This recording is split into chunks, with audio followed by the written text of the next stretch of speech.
Okay, good morning, good afternoon, good evening.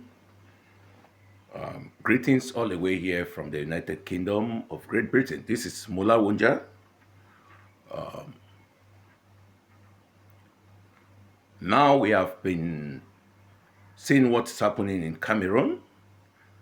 I'm always talking about Cameroun because that's where I belong and that's where we have an issue to be resolved.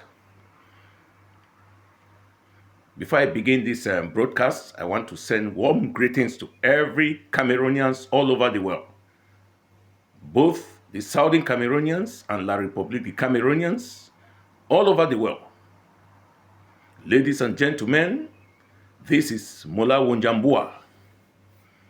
Again, this is Mola Wunjambua, all the way here from the UK. Today, my topic is about the message which the Pope brought to the land of La République du Cameroun and Southern Cameroon. The Pope has come, the Pope is gone. What are the implications? What message has he brought to the people of Cameroon as a whole? He has brought a message of peace, reconciliation, dialogue, and removing all the political prisoners who are concerned with the Anglophone, the Southern Cameroon crisis, to be removed out of prison, to be released. That's a big message. Yes, they should not take this message for granted. That's the advice I will give the Cameroonian government. A lot has been exposed to the world. This war was silenced, was a hidden war that no country wanted to talk about it. But the presence of the Pope, the visiting of the Pope to the region of Bamenda, the northwest region of Cameroon, has exposed the war, the long ongoing war in the southern Cameroons. What next? Many of the officials of the government who were denying that there's no Anglophone problem were also present, and their faces were all down because of full of shame, of lies. Are they going to apologize of the lies they told the Cameroon government? Are they one of the creator of the war that is going on between the Southern Cameroons and the government of La République du Cameroun? Are they going to be punished for lying the public and the people? Now that the Pope has come and exposed all these individuals who are going on social media telling the people of Cameroon and the world that there's no Anglophone crisis, what next are they going to do with them? This war that is taking place in the Southern Cameroon, people do not know. Many people, they undermine it. They don't understand. I'm seeing people coming on social media with different ideas. Oh, they should give Anglophone chance to look for job for youths. They should give jobs to Anglophone, give them opportunity. That is not the problem of that caused this war. That is not the major issue. There is a problem you people don't even understand. Many of you don't even understand the Southern Cameroon crisis. Many of even the Southern Cameroonians, all you understand, you are trying to ignore it. But many of you do not even understand what the Pope was saying. Let me be very explicit. The Pope call for an inclusive dialogue. This inclusive dialogue do not mean that they should speak with those who support the government.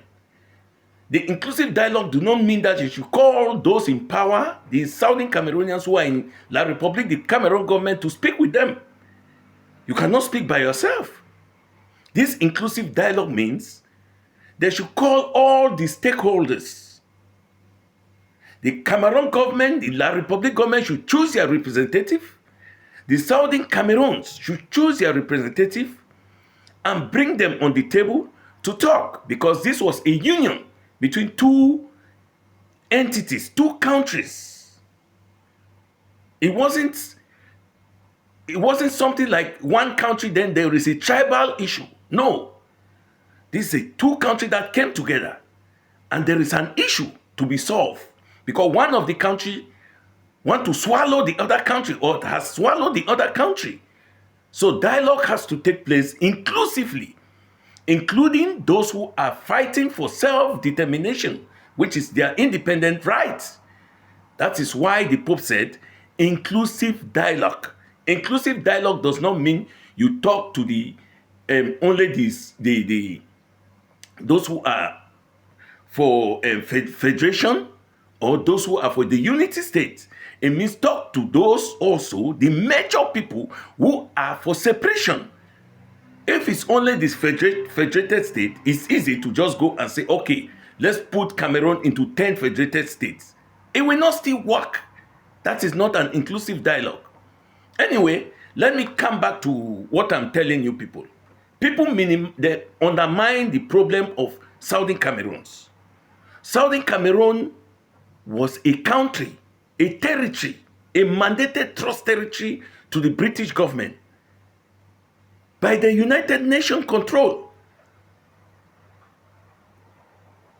Okay, 2024, I wrote a letter to the minister, to the Commonwealth office, that while they're ignoring what is happening in Cameroon, especially the southwest region and the northwest region, which is the Southern Cameroons, while they're ignoring it, while they're allowing people to die, and I accuse them that they are the cause of what is happening because they did not finish. They did not finish the treaty between Southern Cameroon and La Republique de Cameroon. They left it openly. They left it open for La Republique to come in and invaded Southern Cameroon. That's why Paul Biya-Mvi said, we have tried to assimilate them to become like Francophones, but we have not succeeded. So I wrote them this letter. Okay, this is what the Commonwealth office wrote me back. Let me read it. Maybe some of you think we are talking because we want to talk. Look at it. This is the letter. I hope those who are in England will know this letterhead. Okay, I hope you people are saying it. Okay, that's the reply. It's a handwritten, they gave me this letter by post. The post register mail and gave me this letter. I have it, the hard copy. Let me read it for you people. Okay. I'll just read part of it, then you understand. Thank you for your letter on the 3rd of April. On behalf of your constituents, Mr. Samuel Mwa of Gerard Avenue, our High Commission in Yaoundé is closely following the situation in the northwest and the southwest region of Cameroon. We engage with the government of Cameroon at various levels and will continue to do so. The British High Commissioner met with the President 7th of March and spoke to the Minister of Foreign Affairs, Mr. Mbela Mbela, on the 19th of April 2024 to discuss the tension in the northwest and the southwest region. We concluded and asked the President of Cameroon to call for an inclusive dialogue and not to minimize the Southern Cameroonians. We call this issue to be resolved by the broad-based dialogue with the range of intruders and mediators and return to the normality in the two regions. In relation to Mr. Samuel concern about independence, it is important to first state that the UK recognized the outcome of the plebiscite 1961 referendum organized by the United Nations in the British mandated territory in the West Africa, Southern Cameroons. The two districts that comprises the Southern Cameroons voted to become part of the French-speaking Cameroon under a plebiscite. In 2003, the Southern Cameroonian National Council filed a case about their independence to the High Court of Human Rights, People Rights, ACHRP. And this case was still ongoing, but a constructive dialogue to address the situation, constitutional consent, is very important. The UK encouraged the parties to accept and act on this recommendation and propose future for all Cameroonians in the Southern Cameroons and La République de Cameroun. This is the letter. So British government recognize the two nations. Let me say something. Some people just speak. They don't even know what they are talking. You know, some of us come and speak because we know what is happening. Cameroon is hiding a lot of things to the people, to the population, to the citizens. This letter was written to me by the Minister of Africa and in the Commonwealth Office and the Minister of Foreign Affairs in the UK. 4 ministers, they signed this letter. Southern Cameroon is a country on its own. Let me tell you people, all of you who are using that word Anglophone, don't be afraid. What we are saying is the truth. We are not causing problem. It's better we speak the truth to solve this problem once and for all. When I tell one of my friends that Southern Cameroon was an independent country, he told me, no, Southern Cameroon has never been independent. Why did the United Nations put a vote for an independent Southern Cameroon if it's not true?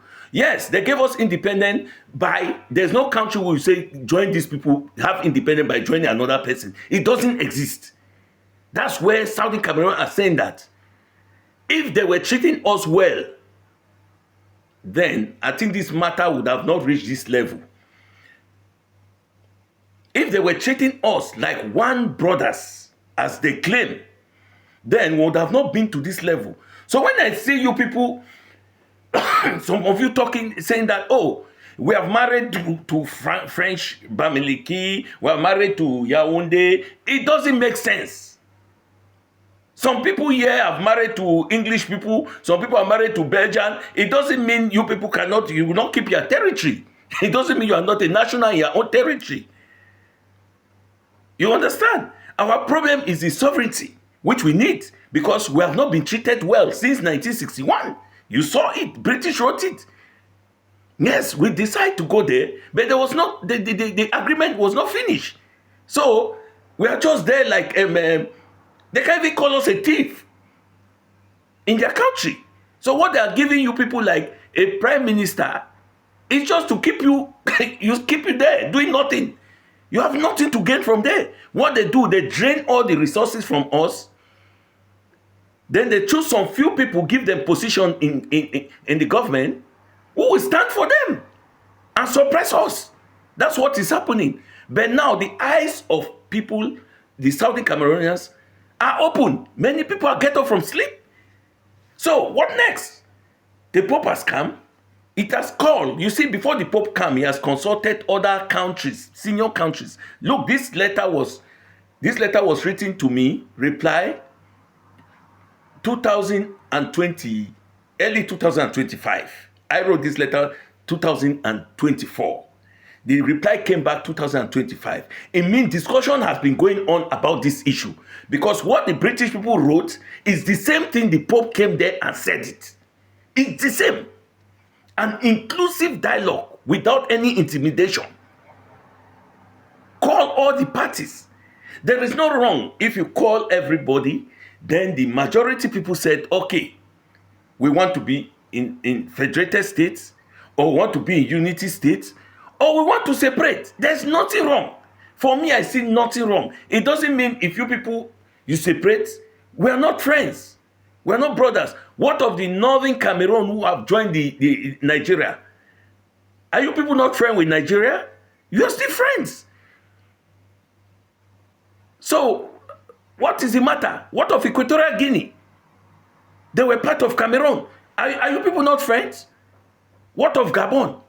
So why are you only looking like things are so... You people will lose everything when you leave us. It's not by force.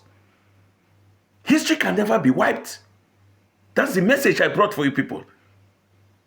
So when people are talking, oh, Southern Cameroon, like Victor Ngo, who think he know history too much, we come and bring lies and lies. This letter was written to me personally from the British High Commissioner office. In the Commonwealth office, the minister himself wrote me the truth about Cameroon. Because I thought I want to know the real facts. That's the facts. So you people should not come and try to brainwash people, lying. Southern Cameroon, they decided that they will never go back to their own country. No, nobody said that. Instead, the constitution, what they wrote was that there is nothing in that constitution. That's why they put there, let them go back and look about the constitutional issue between the Southern Cameroons and La Republique. We should not disturb the well. Many of you, Southern Cameroon, doesn't know the reason why this fight is going. It's because of the root cause and the cheating and the marginalization, the oppression. That is the reason you see Southern Cameroonians said, no, we can't take this again. What did Weber say? The problem of Southern Cameroon that will bring down Cameroon. This problem is not only Southern Cameroons. This problem is not only Southern Cameroon. It has affected the whole of Cameroon, the entire nation. Because there are people who live in Douala, Southern Cameroonians. There are people who live in Yaoundé, Southern Cameroonians. The whole place is junked. And the whole place is featuring. No jobs. No money. Everything has crumbled. Southern Cameroon was the source of income of Cameroon. Majority, 60%. So how do you think the country will move forward?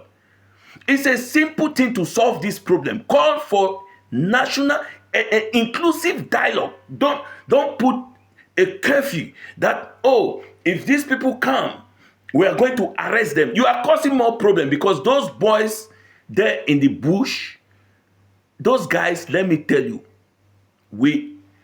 these guys are so powerful now because they have experience. The only way they can do it is an inclusive dialogue. Then they will come and drop their gun. Then everybody surrender, everybody keep himself going. Life continue through an inclusive dialogue. Let this message go to the presidency of Cameroon. I'm talking because I have facts. I don't talk because I hear history. I've written those who were under them. They wrote me personally to tell me the truth. Ladies and gentlemen, I'm not here to come and make my name. No. We have to use sense, wisdom, before we bring argument. You have to have the facts, evidence. I have it with me here. You can't take it from me. Even the day when we go for any negotiation, I will bring that letter. Let them read it. It's from the British government. If what they wrote is a lie, they will say it there. Whether they are the 4 signatories there. 4. So it's not something like we are talking because we want to talk. Nobody hates country to be divided. The more you people come together, the more you become stronger. But the way you are treating the other side of the country to make their own culture, their own identity disappear. That is the problem. And the people you put in power do not even tell you the truth of what is happening. That is where we go. You got wrong. You went wrong. Something went wrong in the system. And that thing should be corrected. That is what some of us are saying. There's nothing wrong to call for inclusive dialogue. Remove those people in prison. What is Mancho BBC doing in prison? What is Penteres doing there? What is Siseko and the rest doing there? They don't have arm. They didn't fight with arm. They use their mouths. Only people's mouths threatening you. Only their mouths. Because they say no, they want their independent. Oh, we want our road to be fixed. That's Mancho BBC. That's all. You put him in jail for 15 years. Those who kill people in Gabu, you gave them 5 years. Is that a country of law? No. That's why we say things have to be corrected. Mr. Paul Biya, the president, His Excellency, the president of La République de Cameroun, sir, things have to be corrected. Call for an inclusive dialogue, sir. Call for an inclusive dialogue to clear away this problem that is going on, this carnage that is going on in Southern Cameroun and affecting the whole nation.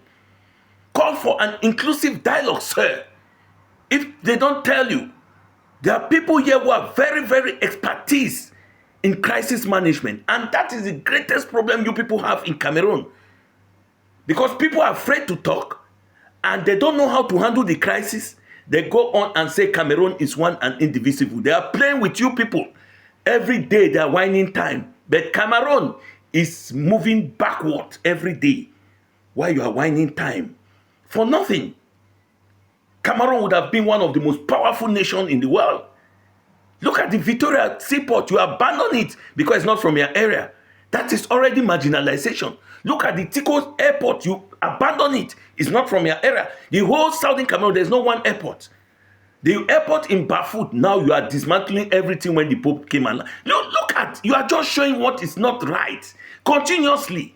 So you think Anglophones are fools? No. We have intellectuals all over. We have them. The only thing I'm advising, take this, you don't pay for this. This is an advice from a wise person with wisdom. Please, call for an inclusive dialogue to all stakeholders. Call everybody. Those in America, those in England, everybody. Don't put a clause that if you come, don't say this. Leave everybody to come and express themselves. Then you take it from there. Solution will come out. Because of those who are afraid that people from Europe will come and take their position, that the one blocking every time they want to call for an inclusive dialogue. Maybe Paul Biya have a good mind to do something good to the nation. Because he doesn't reason very well, you people go and play with his brain so that they will block people to come and discuss something that will fix it, that the nation will come to for a peace to reign. A good solution will come out, an end solution will come to this crisis. But you people are blocking Mr. Paul Biya. Maybe he has a good idea what to do, but what you people will tell him, we say that, oh, those people are terrorists, don't mind about them, which is a lie. Most of you are afraid of your position. That if those from Europe come with all those big sense, with those heavy certificates, most of you will not have your position with the expertise they have there. You are afraid. That's why you people are afraid this problem to be solved. But this problem must solve. Has to be solved. Thank you very much. Wait me for next video. This is Mola Wonja. If you need this copy of this document, please message me. You will get a copy. But not everybody. God bless you. Thank you. This is Mola Wonja. God bless you all.